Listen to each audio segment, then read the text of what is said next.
sipping champagne at 30,000 feet while they scrambled to explain my absence to 200 wedding guests. The email sat in my drafts folder, cursor blinking beside the scheduled send time.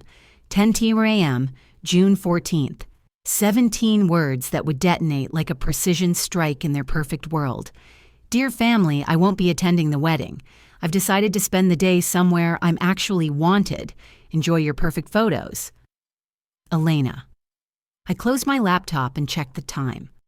4:58 a.m. In exactly 4 hours, I would board a flight to Naples. In 6 hours, that email would arrive in their inboxes like a small, elegant bomb. The speech they were expecting, the heartfelt tribute from the reasonable sister who always understood, who never made a fuss, who knew her place, would never be delivered. They wanted me invisible in their photographs. I was about to show them what true invisibility looked like. Chapter 1. The Aesthetic. The beginning, if I had to pinpoint it, was a Tuesday in May when the Kentucky heat hung thick as honey and the afternoon light slanted through my living room blinds in geometric patterns. I was deep in quarterly pharmaceutical data for Velwyn Labs, where I worked as senior research coordinator, when my front door opened without so much as a courtesy knock. Only one person had a key and the audacity to use it without warning. Elena.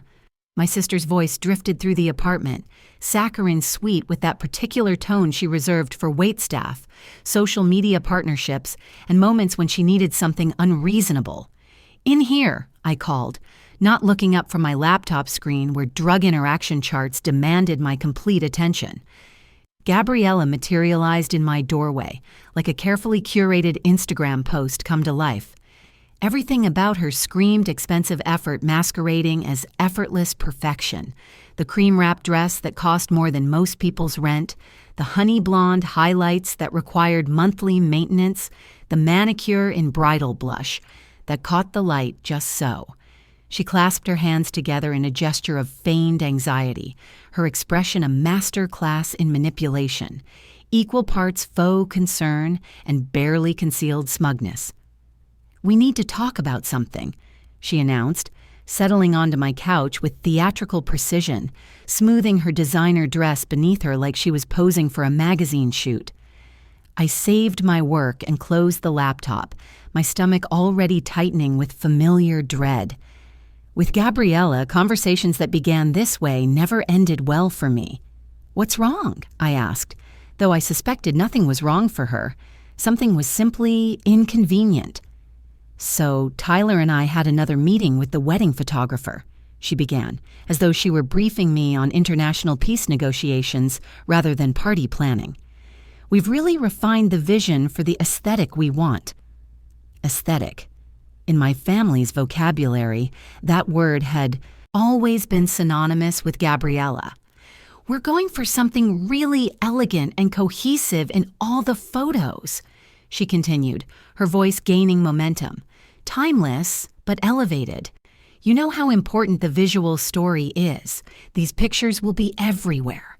Tyler's family moves in certain circles, and we've invested so much in getting everything perfect."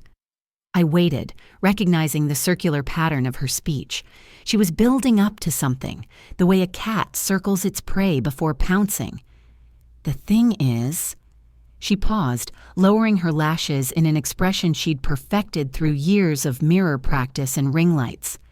"After really thinking it through and discussing it extensively with Tyler and the photographer, we've decided it would be best if you weren't actually in any of the formal wedding pictures." The words hit the air like a physical blow. For a moment, I was certain I'd misheard her. "I'm sorry, what?" I said slowly. "Just the formal shots," she rushed to clarify, as if that somehow softened the cruelty. "The family portraits, the posed pictures, the ones that will be framed and published. You'll still be there, obviously. You're still invited to everything else. We just need the photos to have a very specific look. And honestly, you've always said you hate being photographed anyway. This way you won't have to worry about posing all day." My mind, trained in clinical research and data analysis, automatically began processing the information like a particularly toxic data set. Fact. My sister was getting married in 3 weeks. Fact. I had helped plan and partially fund her engagement party. Fact, she had just asked me to be physically erased from the permanent record of her wedding day. Fact, she was presenting this erasure as a favor to me. "You don't want me in any of the wedding photos," I repeated, my voice flat and clinical. "It's nothing personal," Gabriella said quickly, the phrase tumbling out like a rehearsed line. "It's just about the overall vision. Tyler's family is very particular about presentation. They're Delacours, you know? And we've already invested thousands in this photographer. We need everything to look intentional and cohesive." I studied my sister's face, this woman I'd shared a childhood with, and felt something inside me crystallize into perfect cold clarity.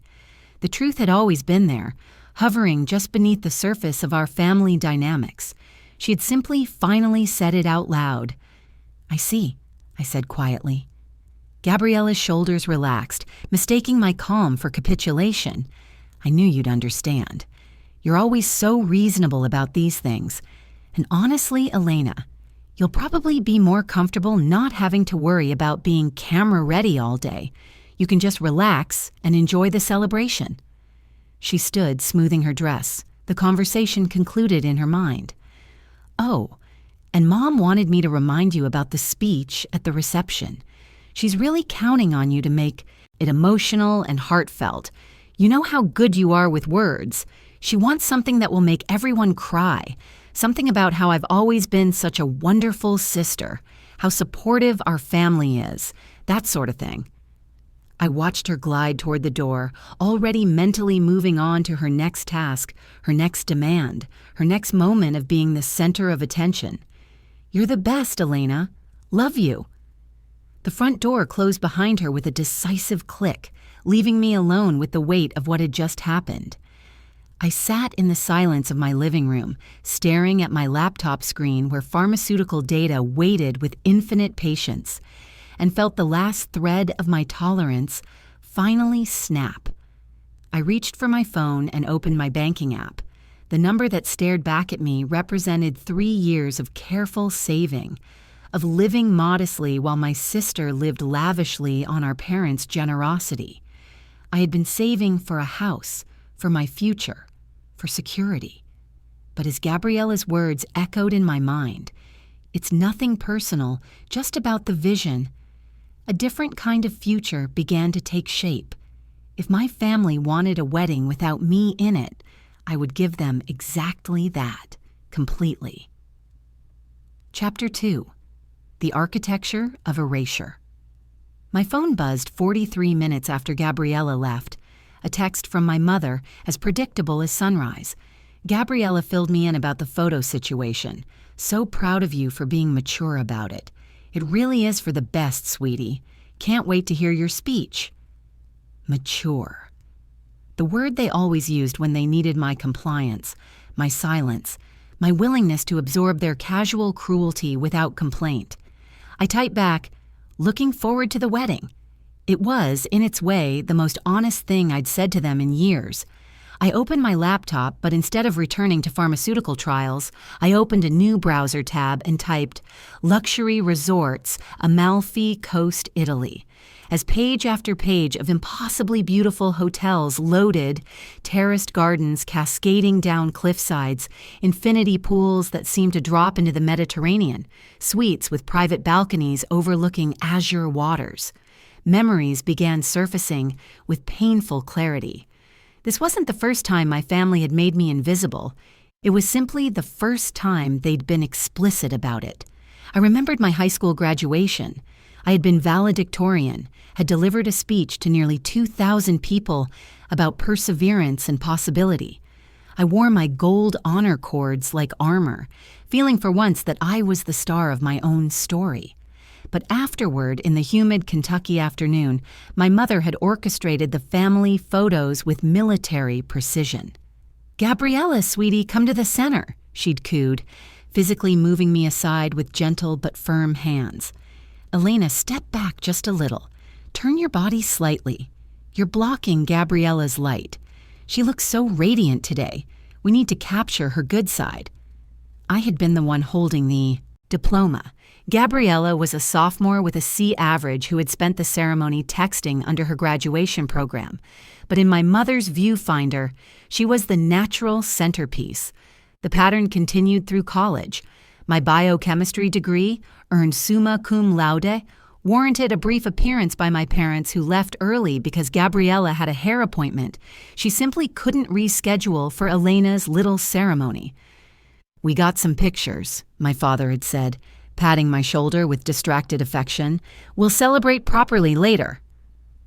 Later never came. But 2 weeks afterward, when Gabriella landed a 30-second speaking role in a local car dealership commercial, they threw a party that rivaled most weddings. Catered food, champagne, a DJ, relatives flying in from 3 states. My academic achievements earned dinner at Olive Garden. Gabriella's 15 minutes of local fame earned a coronation. The disparity was so consistent it had become the background radiation of my existence. My promotion to senior research coordinator at 25, a 5-minute phone call. Gabriella's engagement to Tyler, a party that cost more than my annual salary. I had contributed to that engagement party. I'd paid for the flowers, coordinated the guest list, and stood in the corner holding lukewarm punch while distant relatives told me how lucky I was to have such a successful sister. Successful? Gabriella was a part-time lifestyle influencer whose primary income stream was the bank of mom and dad. I had a 401k, health insurance, and a career trajectory.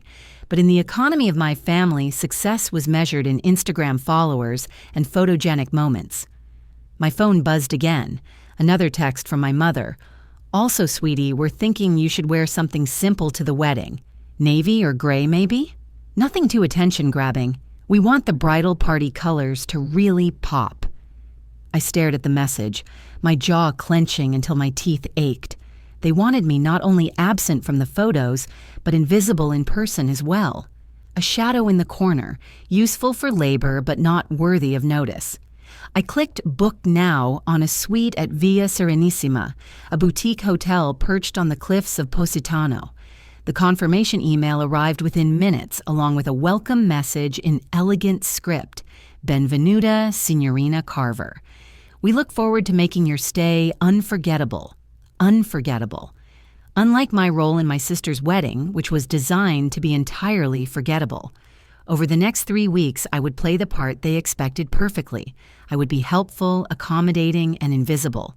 I would say yes to every request, complete every task, and smile until my face hurt.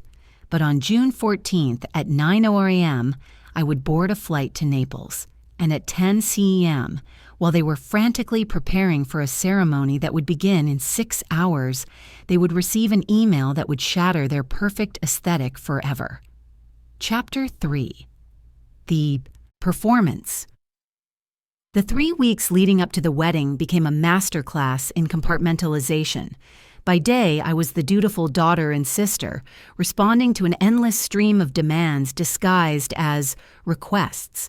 By night, I was a woman planning her own liberation. My phone became a hotline of family emergencies that somehow always required my immediate attention and financial contribution. From Mom, "Elena, the florist, is charging highway robbery for delivery. Could you pick up the arrangements Friday morning?" From Gabriella, "The caterer needs a final head count and I'm swamped with dress fittings. Can you call everyone who hasn't RSVP'd?" From Dad, "Tyler's parents land at 6 a.m. Thursday. You're not busy that early, right?" I said yes to everything. I picked up flowers at dawn, chased down RSVPs during my lunch breaks, and played chauffeur to future in-laws who barely acknowledged my existence. I smiled, nodded, and performed the role of Elena the helpful with Academy Award-worthy dedication. Meanwhile, I was quietly assembling a wardrobe that would have given my mother heart palpitations. Gabriella had sent specific instructions about my wedding attire. Mom thinks navy or gray would be perfect. Something simple and classic. Nothing that draws attention away from the bridal party. So I bought dresses in saffron yellow, emerald green, and sunset orange. I purchased silk scarves that caught the light like captured rainbows, oversized sunglasses that screamed confidence, and jewelry that was anything but simple or classic. I was building a wardrobe for a woman who refused to be invisible. 3 days before the wedding, my mother called with what she presented as exciting news about my special role in the ceremony. "Elena, sweetie," she began in that honey-drip tone that always preceded unreasonable requests. "I wanted to talk about how important you'll be at the reception." "Important how?" I asked, though I already suspected the answer wouldn't involve any actual importance. "Well, since you won't be in the formal photos, we thought it would be wonderful if you had the spotlight for something else. Your main responsibility will be giving that speech we discussed. We want it to be the emotional centerpiece of the evening. Something really heartfelt that captures how special Gabriella is, how supportive our family has always been." The irony was so thick I could taste it. They wanted me to craft a fictional narrative of sisterly devotion while actively erasing me from the visual record of their family. "Make them cry, Elena," she continued. "You're so gifted with words. Talk about how Gabriella has always been your rock, how she's supported you through everything, how grateful you are to have her in your life." I gripped the phone tighter. "And after the speech?" "Oh, well, after that, it would be best if you just let Gabriella have her moment. Stay in the background. Don't draw attention to yourself. You understand? It's her special day." "I understand perfectly," I said, and I did. They wanted my emotional labor to validate their perfect family narrative, then my immediate disappearance so nothing could tarnish Gabriella's shine. That evening, I had to deliver wedding favors to Gabriella's apartment, 300 organza bags filled with Jordan almonds that I had assembled alone at my kitchen table while she got a manicure. I arrived to find her holding court with her bridesmaids in her marble and gold kitchen, all of them huddled around a tablet, giggling like teenagers. "Oh, Elena's here," one of them said with the enthusiasm typically reserved for tax audits. I set the heavy box on the counter. "Favors are done." "Perfect. Thanks so much," Gabriella called without looking up from whatever was so fascinating on the screen. I turned to leave, but their conversation stopped me cold. "I specifically told the photographer to keep my sister as far from the camera as possible," Gabriella was saying, her voice bright with amusement. "I mean, I love her, but she's just so awkward in photos. She has this way of, I don't know, sucking the energy out of a shot. It would totally ruin the vibe we're going for." The bridesmaids erupted in supportive laughter. "Smart thinking," one said. "These photos are going to be everywhere. You can't risk having anyone mess up the aesthetic." "Exactly," Gabriella agreed. "Besides, Elena's much better at behind-the-scenes stuff anyway. She'll give her little speech, make everyone weep about how wonderful I am, and then fade into the background like she always does. It's perfect." I stood frozen in the hallway, listening to my sister casually discuss my erasure, as though I were a stain to be managed rather than a human being to be loved. Awkward. Energy-sucking. Background. I left without saying goodbye. They never noticed I'd been there at all. That night, I sat at my kitchen table and drafted the email that would detonate their perfect world in exactly 72 hours. Chapter 4. The Morning of. I woke at 5:00 a.m. on June 14th to the sound of my alarm and the sensation of my heart hammering against my ribs. Not from anxiety, but from anticipation. The sky outside my bedroom window was still deep purple, touched with the first blush of dawn.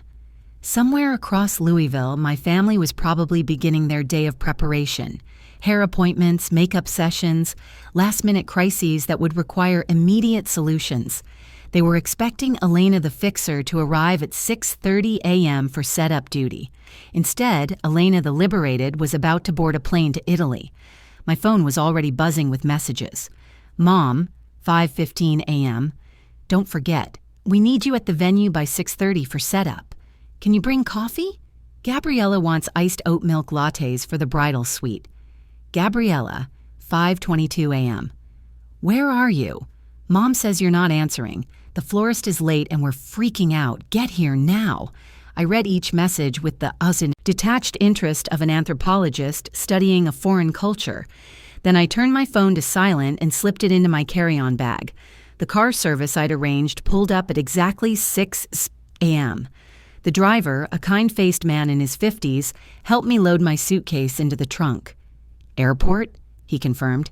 "Yes," I said, settling into the back seat. "International terminal." As we drove through the quiet streets of Louisville, I watched my city pass by the window like scenes from someone else's life. The coffee shop where I'd spent countless Saturday mornings grading papers during my graduate program. The park where my parents had once thrown Gabriella an elaborate Sweet 16 party, while I got a card and a gift certificate to Barnes & Noble for my 18th birthday. The building that housed Velwyn Labs, where I'd built a career based on competence and reliability rather than aesthetics and charm. Somewhere in this city, my mother was probably pacing her kitchen, calling my phone repeatedly. Somewhere, Gabriella was likely having a meltdown about my absence, though not because she missed me, because she needed me to perform my assigned functions. At the airport, I moved through check-in and security with the calm efficiency of someone who traveled frequently for conferences. But this wasn't a work trip. This was an act of revolution disguised as a vacation. At the gate, I bought an overpriced latte and a croissant I was too nervous to eat. My phone continued to buzz with increasing desperation, but I didn't look at it. There was nothing they could say that would change my mind, and nothing I wanted to hear from them. When they called my boarding group, I walked to the gate agent with my head high and my shoulders straight. I was no longer Elena the invisible, Elena the useful, Elena the accommodating. I was simply Elena, 37,000 feet above the problems I was choosing to leave behind. As the plane taxied toward the runway, I thought about what was happening back in Louisville. The growing panic as they realized I wasn't coming. The frantic phone calls, the desperate attempts to reach me. And in exactly 1 hour when my email arrived in their inboxes, they would understand that their perfect aesthetic had cost them something they'd never bothered to value until it was gone. The plane lifted off and Louisville disappeared beneath the clouds. I ordered champagne from the flight attendant and toasted my own courage. "Celebrating something special?" she asked with professional warmth. "Yes," I smiled, and it felt like the first genuine smile I'd worn in months. "I'm celebrating my freedom." Chapter 5. Touchdown in Paradise. The plane descended through cotton-white clouds into the chaos and beauty of Naples, and I pressed my face to the window like a child seeing the ocean for the first time. The Mediterranean stretched endlessly blue-green, dotted with white sailboats that looked like scattered confetti from this height. When I stepped off the plane, the Italian air hit me like a warm embrace, thick with salt, diesel fumes from the tarmac, and something indefinably Mediterranean that made my chest expand with possibility. My driver, Marco, was waiting in the arrivals area with a sign bearing my name in elegant script. He was exactly what central casting would order for charming Italian driver. Silver-haired, deeply tanned, with laugh lines around his eyes and a smile that seemed to encompass his entire philosophy of life. "Signorina Carver," he called, approaching with arms spread wide as though greeting a beloved relative. "Welcome to Italia. First time?" "First time," I confirmed, following him toward the exit. "Ah, then you are in for something special. The Amalfi Coast, she is—" He kissed his fingertips and released them toward the sky. "She is magic. You will see." As we loaded my luggage into his pristine Mercedes, I checked my phone for the first time since boarding in Louisville. It was 11 p.m. in Italy, which meant 5 a.m. in Kentucky. My email had been delivered exactly 1 hour ago. The screen exploded with notifications, 73 missed calls, 58 text messages, 15 voicemails. I scrolled through them with the fascination of a scientist observing a particularly volatile chemical reaction. Mom, 10:15 a.m. Louisville time. Elena, what is this email? Is this some kind of joke? Call me immediately. Gabriella, 10:23 a.m. Are you serious right now? This is my wedding day. Where the hell are you? Dad, 10:31 a.m. This behavior is unacceptable. Your mother is beside herself. Fix this immediately." Then, as the reality set in, the messages became increasingly frantic. "Mom, 10:47 a.m. Where are you? We need you here now. The florist is having a crisis and Gabriella is hysterical. Gabriella, 10:52 a.m. You are ruining everything. How could you do this to me? Call me." "Dad, 11 a.m. Answer your phone this instant. We are not playing games." I put the phone away and watched the Italian countryside roll past the window. Olive groves, ancient stone walls, villages perched on hillsides like something from a Renaissance painting. Marco kept up a cheerful commentary, pointing out landmarks and sharing stories, blissfully unaware that his passenger was in the middle of committing what her family would consider an act of war. "You know," he said as we began the winding coastal road, "many people come to Amalfi for romance. You have a fidanzato waiting for you?" "No," I said. "I'm traveling alone." "Ah, even better," he laughed. "You meet yourself first, then maybe you meet someone else. But first, always yourself."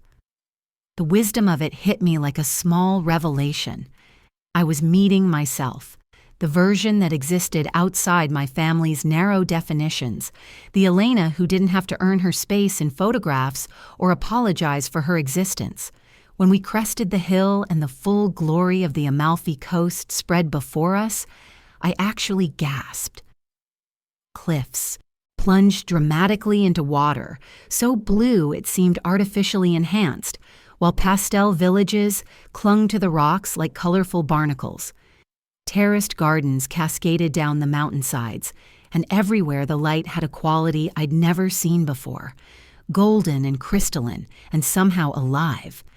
Villa Serenissima perched on a cliff face like something from a dream, all white stone and blue tiles and bougainvillea spilling over terraces in violent purple cascades.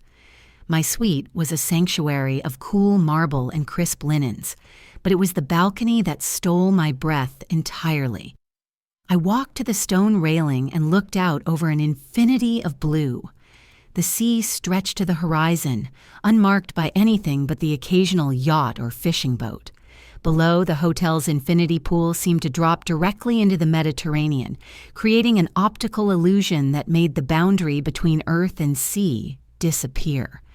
I stood there for a long moment, breathing in air that tasted of salt and freedom, and felt something inside my chest unclenched for the first time in years. My phone buzzed insistently. I glanced at it and saw a text from an unknown number, probably one of Gabriella's bridesmaids conscripted into the search effort. Unknown. Wherever you are, I hope you know you've destroyed your relationship with this family. Your mother is devastated. Gabriella's day is ruined. You're selfish and cruel. I deleted it without reading it twice. Then I opened my suitcase and pulled out the saffron yellow sundress, the one that would have horrified my mother, the one that was everything they'd told me not to wear. I changed into it, along with the oversized sunglasses and delicate gold jewelry that caught the Mediterranean light like captured sunshine. I walked down to the hotel restaurant, where the lunch crowd was a cosmopolitan mix of travelers from around the world. I ordered spaghetti alle vongole and a glass of falanghina that tasted like summer distilled into liquid form. As I ate, I watched other diners, a couple in their 70s sharing a bottle of wine and laughing like teenagers, a family with young children who were more interested in the view than their food, a woman about my age reading a novel in what sounded like German, occasionally looking up to smile at something in the distance. Normal people having normal vacations, none of them concerned with whether they were photogenic enough to deserve a place at the table. My phone continued to buzz throughout lunch, but I kept it face down beside my plate. Whatever chaos was unfolding in Louisville, it was happening without me. For the first time in my adult life, their emergency was not my emergency. At 3 p.m. Italian time, 9:01 a.m. in Kentucky, exactly 1 hour before Gabriella's ceremony was scheduled to begin, I turned off my phone entirely and went to the spa.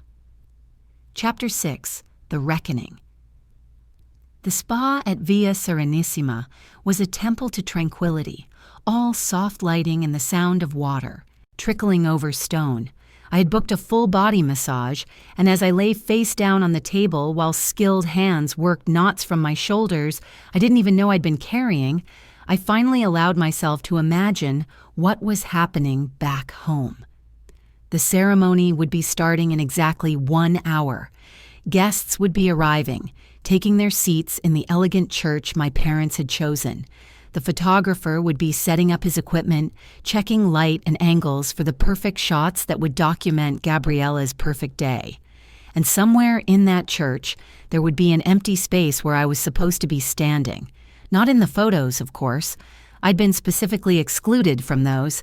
But there would be no one to give the heartfelt speech about sisterly love. No one to make the guests cry with carefully crafted words about family bonds and mutual support. The massage therapist worked a particularly stubborn knot in my neck, and I realized it had been there for years. The physical manifestation of constantly holding my tongue, biting back responses, swallowing hurt to keep the peace. "You carry much tension?" she murmured in accented English. "Very tight here, in the shoulders. You work too much, yes?" "Something like that," I said, my voice muffled by the face cradle. "Is better now," she said. "You let go. Is good to let go." When the massage ended, I felt boneless and oddly emotional. I floated back to my room in that post-massage haze where everything seemed softer and more possible. I turned my phone back on. The digital explosion that followed was immediate and overwhelming. Notifications cascaded down the screen like a waterfall of panic and rage.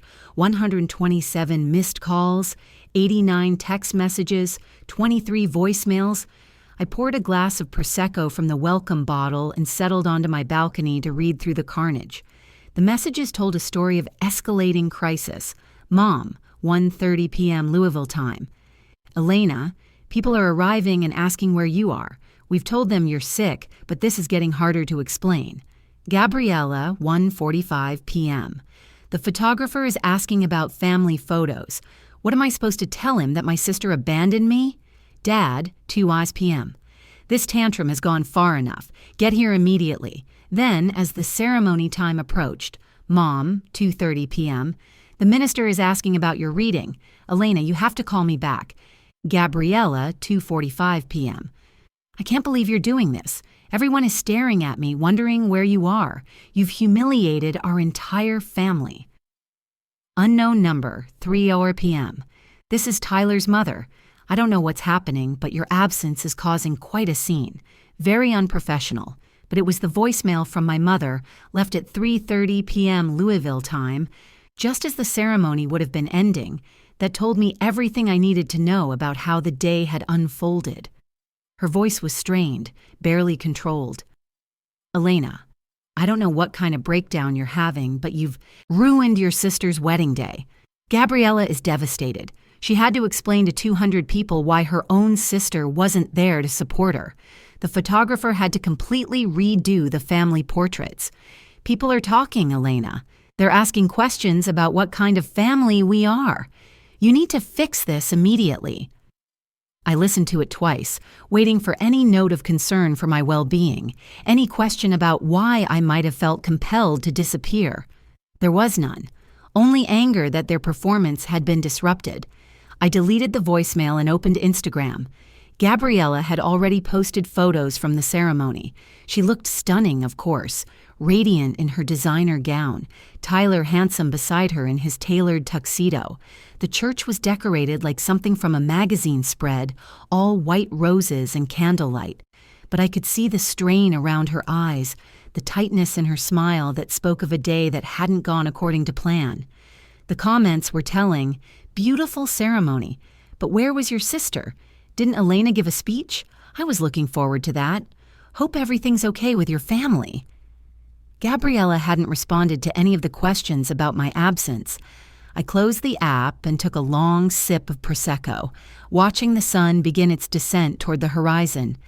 The sky was turning the color of peaches and cream, and the sea had taken on a golden sheen that made it look like hammered metal. Tomorrow I would explore the coast. I would take a boat to Capri, eat fresh mozzarella, and learn to make limoncello from lemons the size of softballs.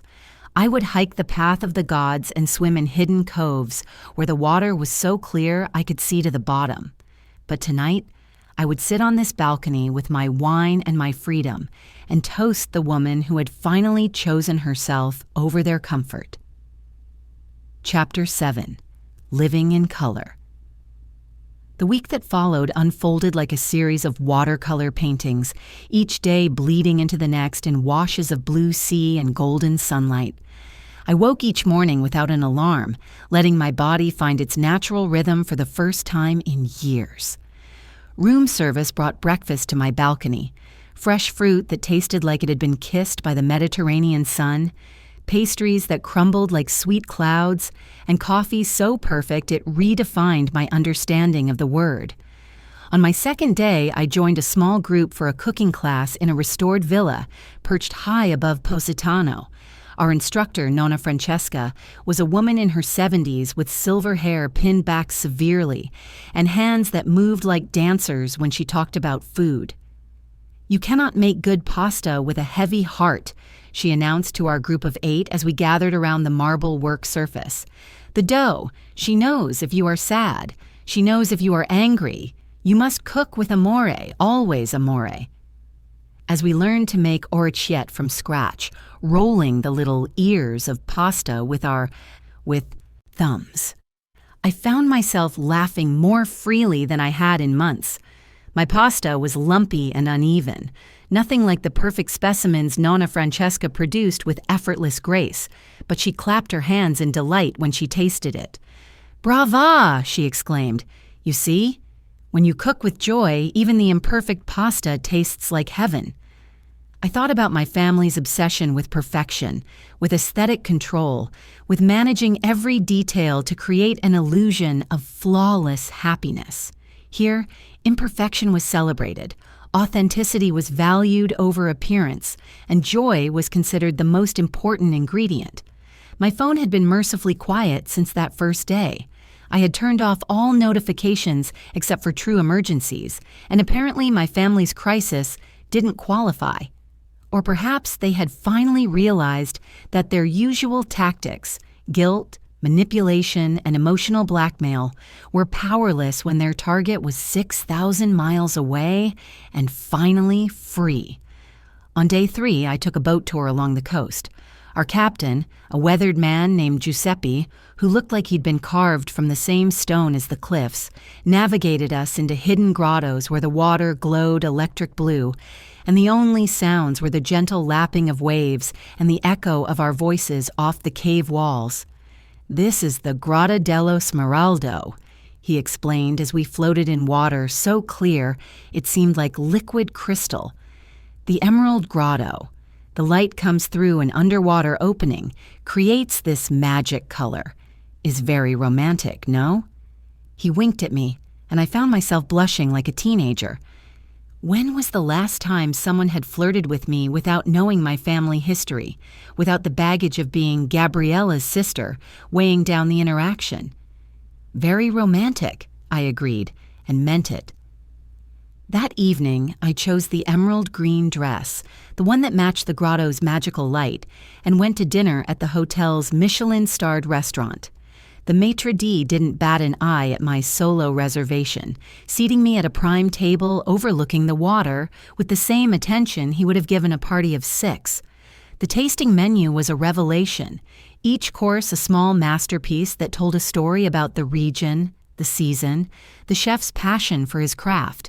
I paired it with a bottle of Greco di Tufo that tasted like sunshine and sea breeze, and for the first time in my adult life, I didn't calculate the cost or feel guilty about the indulgence. Halfway through the meal, I pulled out my phone and did something I'd never done before. I took a selfie. Not for social media, not to prove anything to anyone, but simply to capture this moment. Me, alone, happy, living fully in my own life. In the photo, my cheeks were flushed from wine and sea air, my hair was slightly windblown from the boat ride, and my smile was completely unguarded. I looked like a woman who belonged exactly where she was. I almost posted it to Instagram, then thought better of it. This moment was mine. I didn't need to share it to validate it, but as I put the phone away, a text came through from an unknown number. I almost ignored it, but something made me look. "This is Daniel, your cousin. Got your number from the family directory. Heard about the wedding situation. Just wanted to say, good for you.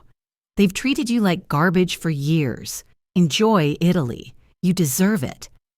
I stared at the message, my throat suddenly tight with unexpected emotion. Daniel was my father's nephew, a quiet man who worked in IT and rarely spoke at family gatherings. I hadn't realized he'd been paying attention to the family dynamics, hadn't known anyone else saw what I'd been living through. I typed back, "Thank you. That means more than you know." His response came quickly. "When you get back, let's have dinner. Just us. I'd like to hear about Italy." For the first time since leaving Louisville, I felt genuinely excited about going home, not to my family, but to the possibility of building new relationships with people who saw me clearly. Chapter 8. The Emerald Dress. On my 4th evening in Italy, I put on the emerald green silk dress and felt like I was putting on armor.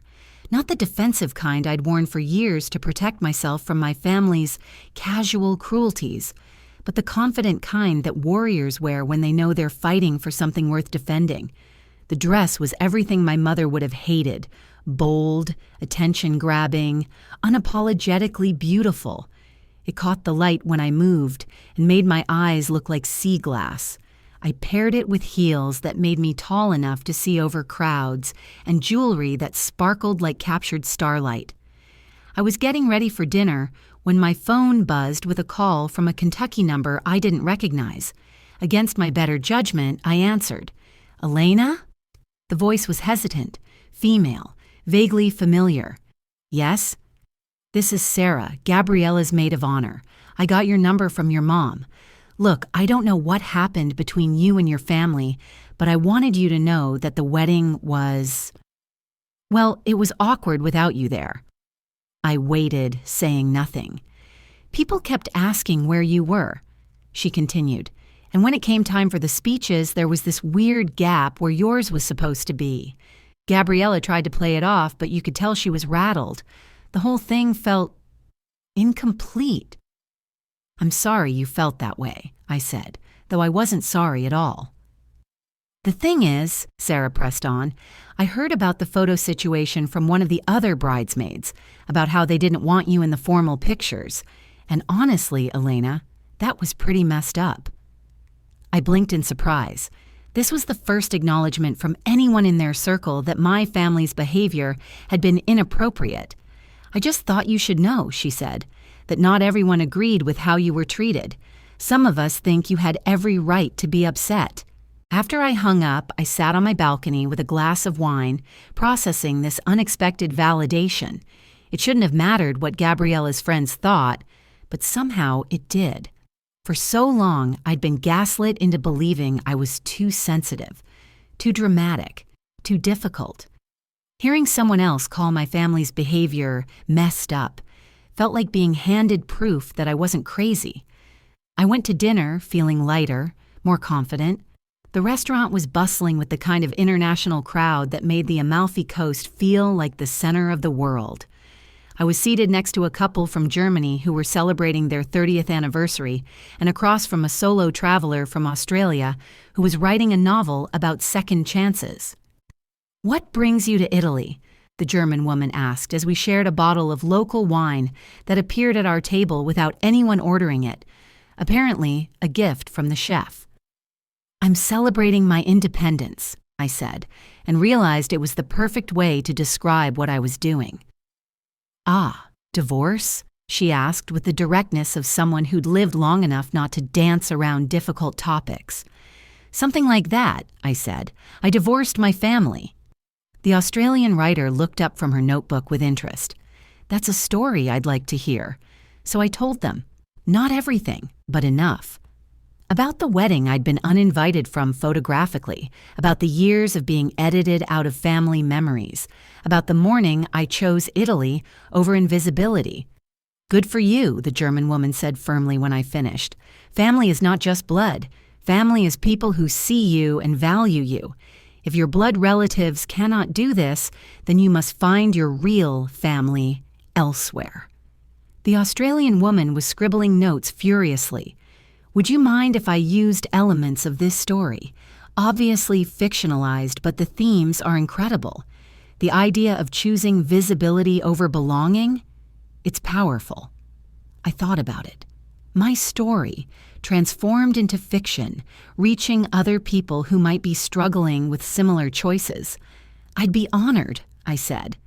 We talked until the restaurant began to empty, sharing stories about family dynamics, personal revolutions, and the courage it takes to choose yourself when everyone else expects you to choose them instead.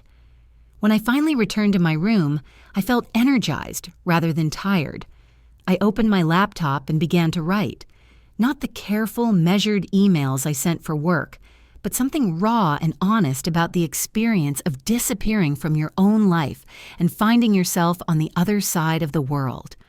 I wrote about the weight of being constantly edited, the exhaustion of performing gratitude for scraps of attention, the moment when you realize that the people who claim to love you have been systematically erasing you for years.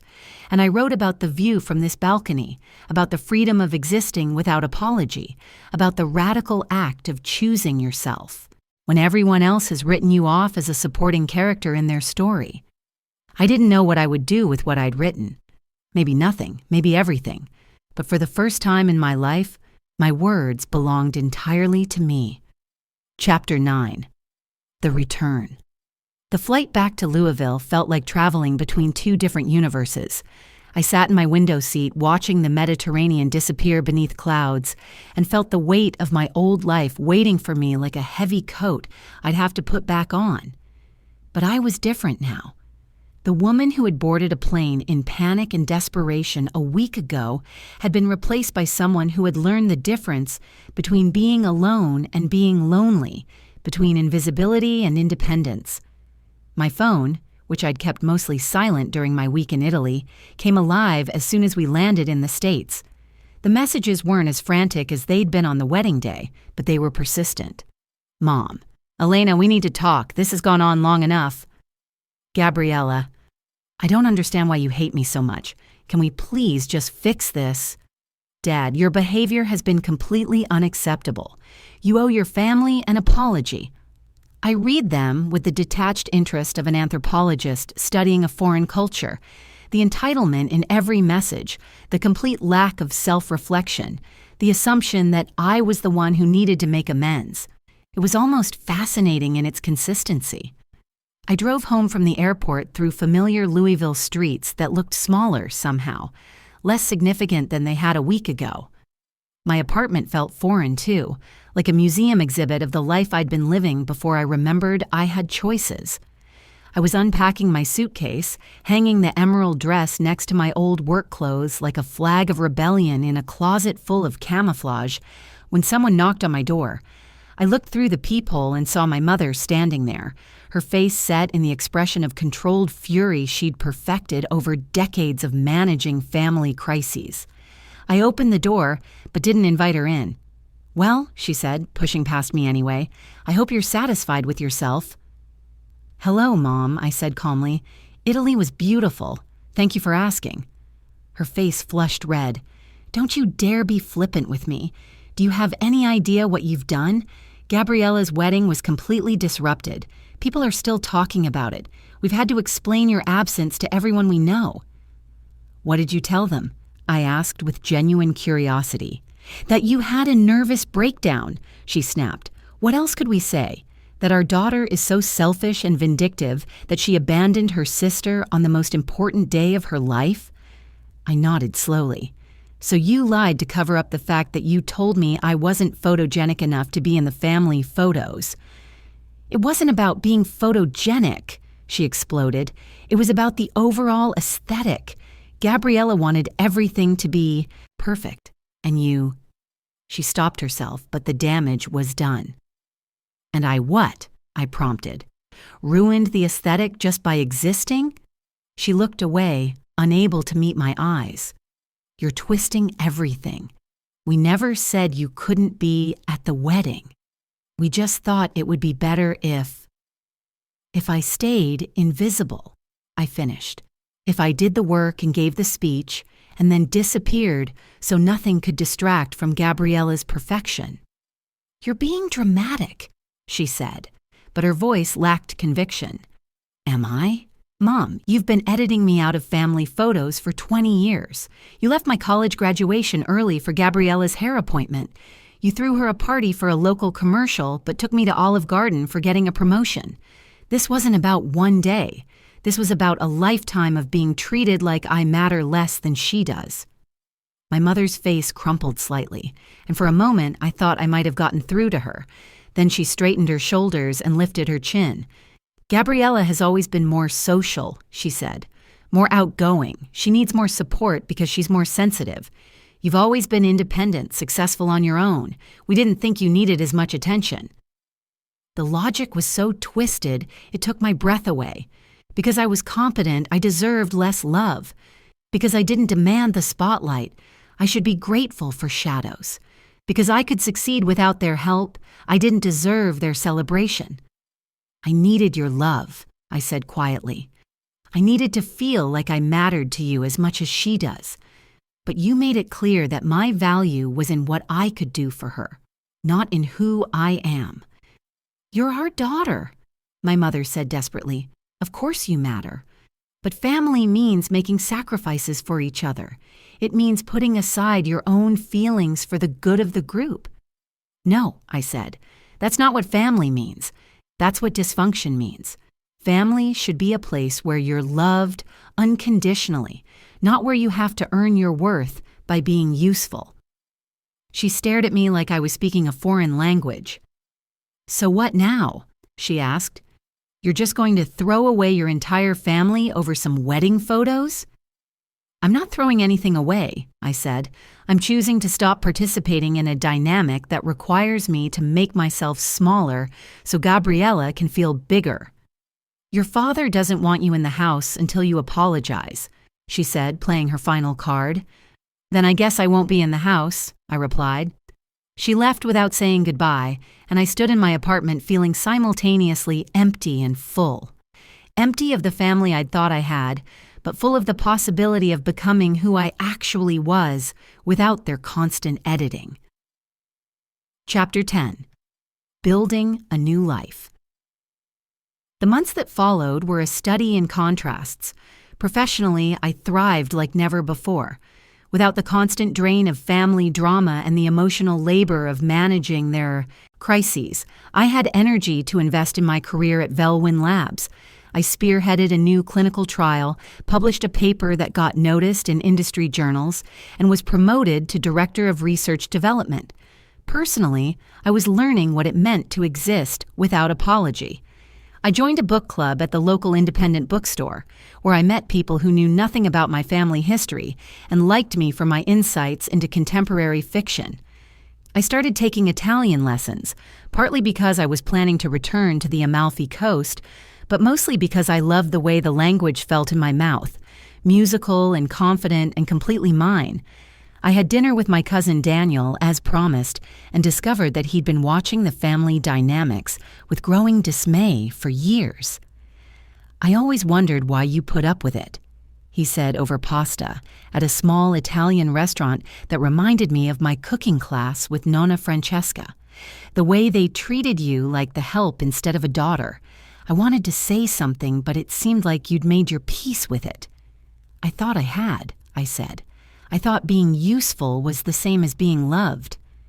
Your leaving that wedding was the best thing that could have happened, he said. It forced everyone to see what they'd been doing. Some of the family is starting to ask uncomfortable questions about why Elena felt she had to disappear.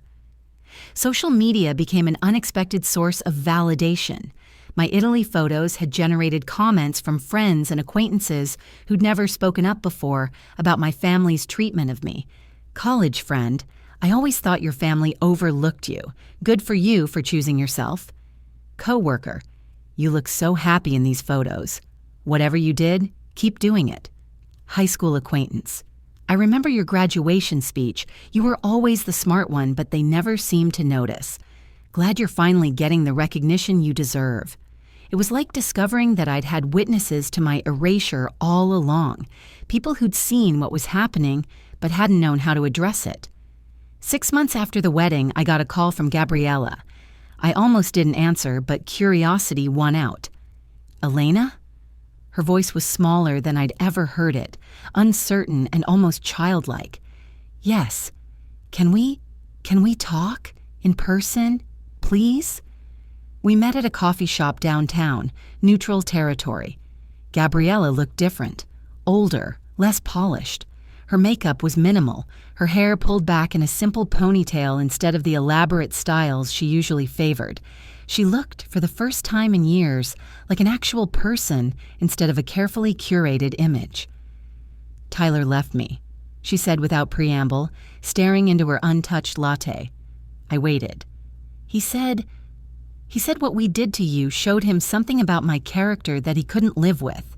He said if I could treat my own sister like that, how would I treat him when things got difficult?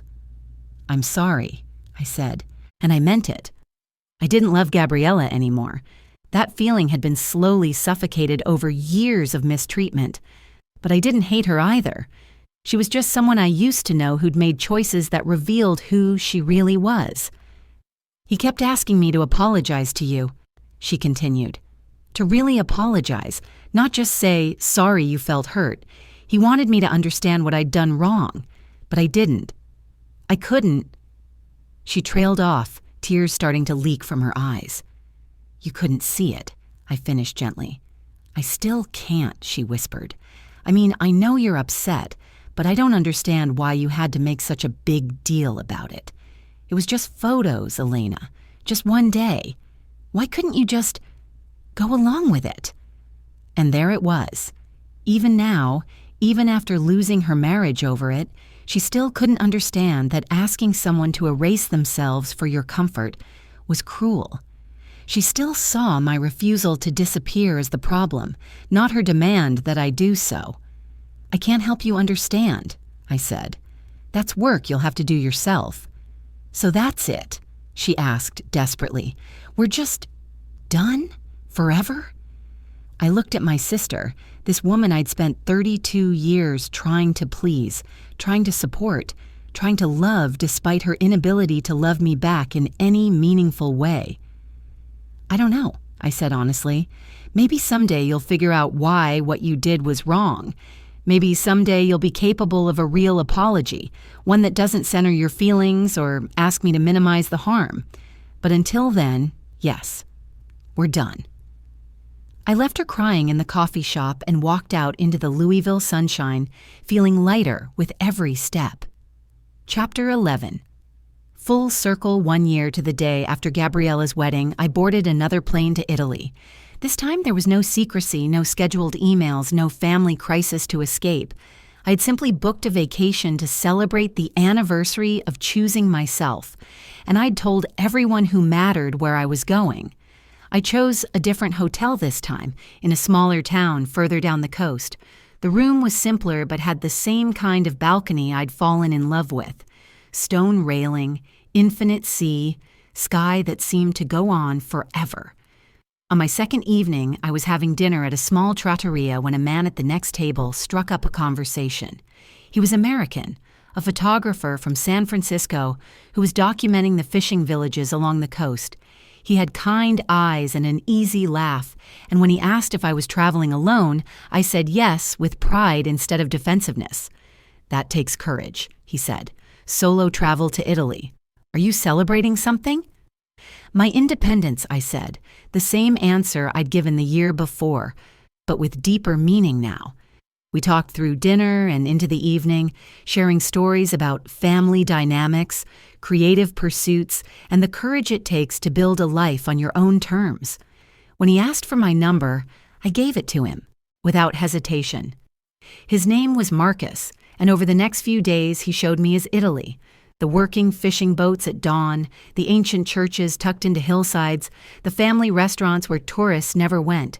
He photographed me against stone walls in Mediterranean light, and in every picture, I looked like someone who belonged exactly where she was. "You have an interesting face," he said as we reviewed the photos on his camera. "Very expressive. You'd be a natural model if you wanted to pursue it." I laughed, thinking about my family's assessment of my photogenic qualities. I was told I'm too awkward for pictures.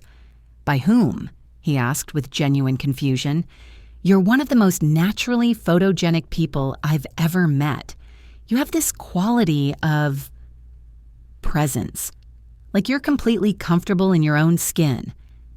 It had taken me 33 years and 6,000 miles of distance from my family to become comfortable in my own skin, but he was right. I finally was. When I returned to Louisville this time, I brought more than just memories. I brought Marcus's phone number, plans for him to visit Kentucky in the fall, and a proposal from a travel magazine that wanted to publish the essay I'd written about choosing yourself over family expectations. My parents had sent a Christmas card to my apartment, the first communication I'd received from them since my mother's visit. It was generic, signed, "Love, Mom, and Dad," with no personal message. I put it in a box with the others and didn't respond. But Daniel had become a regular fixture in my life, along with the friends I'd made through book club and Italian class. I was building a chosen family of people who saw me clearly and valued me completely. 2 years after the wedding, I got an unexpected call from my mother. Her voice was different, older, more fragile. "Elena," she said, "your father is in the hospital. He had a heart attack. It's serious." I went, of course, not because I'd forgiven them, but because death has a way of clarifying what matters. I sat by his hospital bed while he recovered, and we had the most honest conversation we'd ever shared. "I never understood," he said weakly, "why you left that day. Your mother tried to explain it, but I didn't get it." "Do you get it now?" I asked. He was quiet for a long time. "I think so," he said finally. "We made you feel like you didn't matter as much as she did. That wasn't what we meant to do." "But it's what you did," I said gently. "Yeah," he whispered, "it's what we did." He died 3 months later, and I spoke at his funeral, not about the father I'd wished for, but about the man he'd been, flaws and all. My mother cried through the entire service, and afterward she hugged me for the first time in years. "I miss you," she whispered against my shoulder. "I miss the family I thought we were," I replied. It wasn't forgiveness exactly, but it was acknowledgement. It was the beginning of something more honest than what we'd had before. Chapter 12. The Wedding That Was Mine. 3 years after I disappeared from Gabriella's wedding, I stood on a different balcony overlooking the same Mediterranean Sea, wearing a different kind of white dress, surrounded by people who had chosen to love me and whom I had chosen to love back. Marcus and I had been married that morning in a small ceremony at Villa Serenissima, the same hotel where I'd first learned what it felt like to exist without apology. The guest list was small but perfect. Daniel and his partner, my book club friends, colleagues from Velwyn Labs who had become genuine friends, Marcus's family from California who had welcomed me with open arms. My parents were not there. Gabriella was not there. It wasn't cruelty that kept them away. It was simply the natural consequence of years of choices, theirs and mine. The photographer, a local woman Marcus had worked with before, took pictures of everything. Me laughing with my book club friends, Marcus and me exchanging vows with the sea behind us, the small reception on the hotel terrace where everyone was included in every shot. "These are going to be beautiful," she said as she reviewed the images. "You both look so happy, so natural.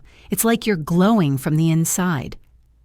Later, as the sun set and our guests mingled on the terrace with glasses of Prosecco and plates of fresh seafood, Marcus pulled me aside. "Any regrets?" he asked, nodding toward the empty spaces where my family might have been. I looked out over the water, thinking about the woman I'd been when I first stood on a balcony like this one. The woman who had been so desperate to be seen that she'd flown across an ocean to escape her own invisibility. None, I said, and meant it completely. The woman who had boarded a plane in panic and desperation 4 years ago had been replaced by someone who understood the difference between being alone and being lonely, between family and people who happen to share your DNA, between love and obligation. I had learned that sometimes the most radical act is simply refusing to play a role someone else has written for you. That sometimes the greatest revenge is not dramatic confrontation, but quiet revolution.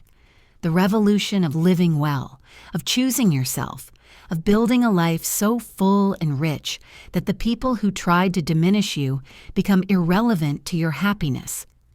As the stars came out over the Mediterranean and our small group of chosen family laughed and danced on the terrace, I raised my glass in a silent toast, not to the family I'd lost, but to the woman I'd found when I finally stopped trying to earn love from people who were incapable of giving it.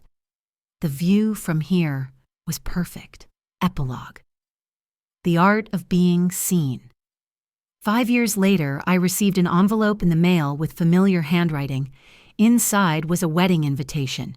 Gabriella was getting married again, this time to a man I'd never heard of, in a ceremony that would be much smaller and simpler than her first. At the bottom of the invitation, in her careful script, she'd written, "I understand if you can't come, but I wanted you to know you're invited. All of you. No conditions." I stared at the invitation for a long time, thinking about the woman who had written it. I'd heard through Daniel that Gabriella had been in therapy, that she was working to understand the patterns that had cost her her first marriage and her relationship with me. I'd heard that she'd started volunteering with a literacy program, that she was building a life based on contribution rather than consumption. I was glad for her growth, genuinely. But growth doesn't erase history, and understanding doesn't automatically rebuild trust. I RSVP'd that I wouldn't be attending, but I sent a gift. A beautiful coffee table book about the Amalfi Coast with a note that said simply, "Wishing you happiness and authenticity in your new marriage." The book came back 2 weeks later with a letter from Gabriella. Her handwriting was different now, less perfect, more human. "Elena, I can't accept this gift because I haven't earned it. I know that now. I've been working with a therapist to understand what I did to you, to our family, to myself. It's taken me years to see what should have been obvious, that asking you to erase yourself for my comfort was cruel and wrong, that treating you like supporting cast in my life story was dehumanizing, that love isn't supposed to come with conditions about how photogenic you are or how much space you're allowed to take up. I know an apology can't undo decades of harm.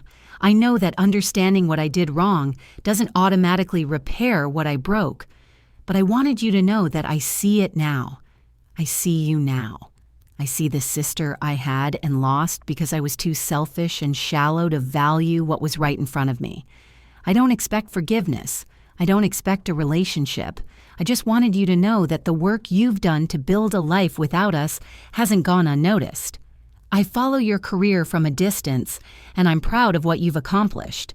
I see your happiness in the photos Marcus posts, and I'm glad you found someone who sees your worth. I'm sorry, Elena. I'm sorry it took me losing everything to learn how to see clearly. I'm sorry you had to disappear from our family to finally be visible to yourself. I hope your life continues to be everything mine never allowed it to be. Gabriella. I read the letter 3 times, looking for the subtle manipulations and self-serving language that had characterized every previous attempt at reconciliation. I found none. It was simply an acknowledgement of harm done and a recognition of growth achieved, hers and mine. I didn't write back, but I kept the letter. Not because I was ready to rebuild a relationship, but because it represented something I'd never thought I'd see. Genuine accountability from someone who had hurt me. Whether that accountability would ever translate into a relationship worth having remained to be seen. But for the first time in years, I felt like it might be possible. Someday, maybe, when enough time and growth had passed. For now, it was enough to know that the woman who had once dismissed me as too awkward for photographs had finally learned to see clearly. It was enough to know that my choice to leave, to choose visibility on my own terms rather than invisibility on theirs, had created ripples that reached even the people who had driven me away. I was living in a house now, the one I'd bought with the money I'd once planned to spend on their approval. Marcus had moved in after we got married, and we'd turned it into a home filled with light and laughter and photographs where no one had to earn their place in the frame. The walls were covered with pictures from our travels, our adventures, our quiet moments of joy. In every single one, I was fully present, completely visible, taking up exactly as much space as I deserved. Sometimes people asked me if I regretted missing my sister's wedding, if I thought I'd overreacted to what they saw as a minor slight. I always gave them the same answer. I didn't miss her wedding. I chose my own life instead. Because that's what I'd learned on that balcony in Italy, watching the sun set over the Mediterranean while my family scrambled to explain my absence. Sometimes the most powerful thing you can do is simply refuse to disappear. Sometimes the greatest act of love for yourself and ultimately for others is choosing to be seen, even when the people who claim to love you would prefer you invisible.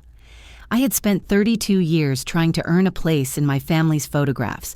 It took flying 6,000 miles away to learn that I didn't need their permission to exist in full color. The view from here, from this life I'd built on my own terms, with people who celebrated rather than edited my presence, was everything I'd never known I was allowed to want. And I was finally, completely, beautifully visible.